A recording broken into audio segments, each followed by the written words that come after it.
What's going on YouTube? In today's video, we're going to be talking about why I think New Balance runs the sneaker world at this current point in time. I just want to give you guys like a consistency update on the uploads of this channel. I plan on posting every Monday confirmed. Like I will make it my mission to post every Monday, and then other videos will appear too. So I'll post on like a random Wednesday or Thursday, or if I get a new sneaker, I'll review that and post it as soon as possible. But you can always expect a video Monday.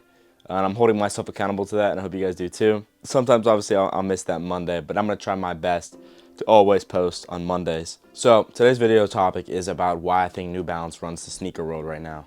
Obviously, this is a little biased because I'm like a huge New Balance fan. I don't really wear any other Nike or Adidas shoes or any other brands to be specific. I just only wear New Balance. But I want to talk about why I think New Balance truly runs that market. Now, this is just my opinion. I understand people won't agree with me. I do think New Balance is on top right now, and I was having a conversation over Instagram DMs with one of my subscribers, and he actually brought this up to me. He was like, yeah, New Balance runs everything. So let's get into this video and dive deep as to see why New Balance is succeeding so much in recent time. I was at the mall the other day, and I can't remember the last time I bought a pair of shoes at the mall. Usually I just go there just to browse and look around. If I were to buy like a V6 or not, like they have 990s in sneaker stores around me and like Foot Lockers and stuff, but they don't have any like good shoes that I would really spend my money on.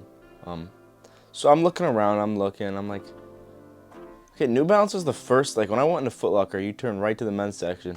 New Balance is the first sneaker that appears. You got Nike and Adidas and Jordan all tucked away in the back.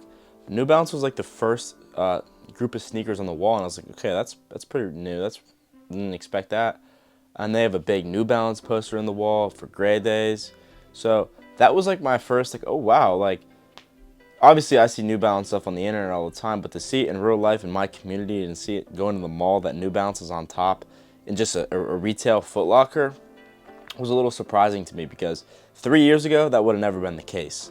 So I walk in and look at the sneakers. There was a pair of 1906Rs, the blue ones, that I thought about buying, but I waited. I didn't get them. So I'm just looking at it, and New Balance really is hot. Like you see everybody wearing them, especially in like public places. It's truly heartwarming for me because I'm such a supporter of New Balance, obviously.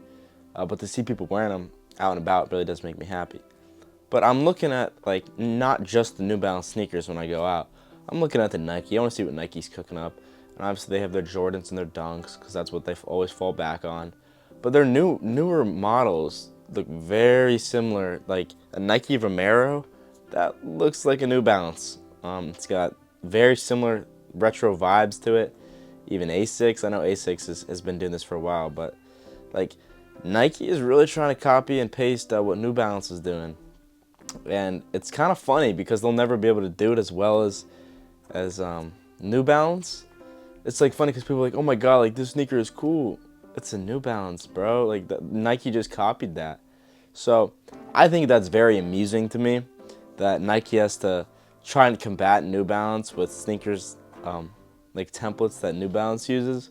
Like that looks like an 8060. That looks like a 1906. That looks like a 2002 R. Like, come on, Nike. We're better than that, you know? Or are they?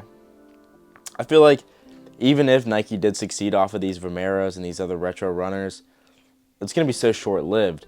And that's the thing about these companies like Nike and Adidas. Like Adidas will always have their Sambas. They'll always have the Stan Smith, which I think are some of the greatest sneakers of all time. They'll always have those. But Adidas really isn't part of the picture anymore. With Yeezy falling out, I know they just released a bunch of Yeezys, but I mean, come on, the Yeezy hype isn't there anymore. As much as I love Yeezys, it's gone. But just it's hard to find a company or a shoe brand like New Balance. New Balance has been doing the same stuff for forever. They hardly like endorsed anybody in the beginning. They just now started picking up collabs. They're exciting. It's fresh. It's new to people. But in reality, they're just doing the same stuff they've always done. I think people are realizing that the comfort paired with the quality, paired with the looks, is everything New Balance is all about. I mean, they're getting so many professional athletes now. They're getting so many collabs. So many different brands want to work with New Balance. And why wouldn't you? If you had this brand and you look at your options, okay, I could do a Nike collab and they're not going to let me be creative at all. Or you go to New Balance where you look at Action Bronson's 1906 Rs, That's the most creativity I've seen in a shoe in a long time. The materials he used, they gave him no limits. He could do whatever he wanted, which I think is what makes the shoes the shoes. I know nobody could get them, but it shows that New Balance allows creators to be creative. You go do a Nike collab, I feel like they're not going to give you as much leeway, but that's just me personally. It's just the quality of New Balance is so overwhelmingly exciting.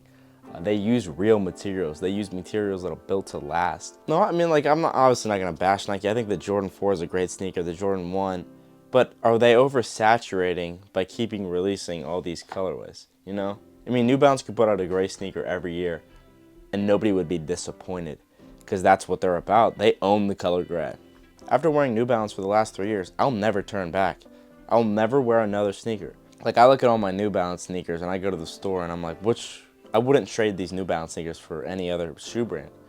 Like, these are the most comfortable, durable, like, they fit everything in my life. New Balance really does cover all aspects of life with every silhouette, in my opinion.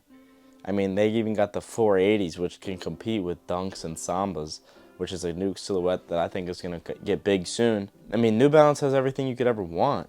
So that's just my opinions. I think New Balance will stay on top for a very long time. And the people like us that know New Balance and have been collecting New Balance for a while know how special it is. So it's nice to finally see the world react the same way as us. So let me know what you guys think as far as New Balance compared to the rest of the sneaker world. And if you think New Balance will stay on top or is on top. Thank you guys for watching. Leave a comment what kind of videos you want to see. I'm always open to make videos for you guys. If you want me to compare silhouettes or what I think about this, just let me know in the comments and I'll make it happen. Thank you guys for watching. I hope you have a great day.